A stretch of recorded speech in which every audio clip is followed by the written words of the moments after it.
আসসালামু আলাইকুম। আবার আসলাম আরেকটি ভিডিও নিয়ে। আজকে আমার খামারে কালার বার্ড আসবে প্রায় 1000 পিস কালার বার্ড। তার জন্য এই ঘর প্রস্তুত করা হয়েছে।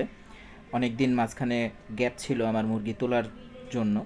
তো আসলে এই যে পেপার বিছানো হয়েছে তার নিচে তুষ দেওয়া আছে, তো এটা কিভাবে করানো হয়েছিল এর ভিডিও আমি আর একটা ভিডিওতে দিয়েছিলাম। কিন্তু রাত্রেবেলাতে যখন দেখলাম যে বৃষ্টি আবহাওয়া চলছিল, তখন আমরা একটি কাপড় দিয়ে বেড়া দিয়ে দেওয়ার মতো করে দিয়েছি, যেন সেখানে ঠান্ডা বাতাসটা না ঢুকতে পারে, কারণ একদিনের বাচ্চা। বাচ্চা আস্তে আস্তে অনেক দেরি হয়ে গেছিলো, প্রায় ফজরের মতো হয়েছিল। ফজরের নামাজ পড়ে আমরা চা খেতে গেছিলাম, তখনও কাক ঢাকা ভোর, এখনও সূর্যের আলো ফোটেনি। তো অবশেষে তার কিছুক্ষণ পরে মুরগির বাচ্চাগুলো চলে এসছে। আমরা একে একে প্রত্যেকটা বাক্স গুনে দেখেছি বাচ্চা ঠিক আছে কিনা, এবং বাচ্চাগুলোকে আমরা তখন একটু চেক করে নিয়েছিলাম। মাশাআল্লাহ, আল্লাহর রহমতে খুব সুন্দর বাচ্চা পেয়েছি। এরপর বাচ্চাগুলোকে খামারে নিয়ে এসে বাচ্চাগুলোকে তাদের জায়গায় ছেড়ে দেওয়া হয়েছে।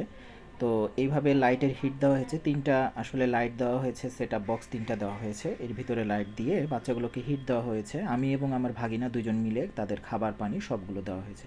সকালবেলা টার্কির ঘর বের হইতেই তখন দেখছি যে একটা খোসা ছাড়া টার্কির ডিম পেড়েছে। তো এই ছিল আজকের পুরো ভিডিও। কেমন লাগলো সবাই জানাবেন, আমার চ্যানেলটি সাবস্ক্রাইব করবেন।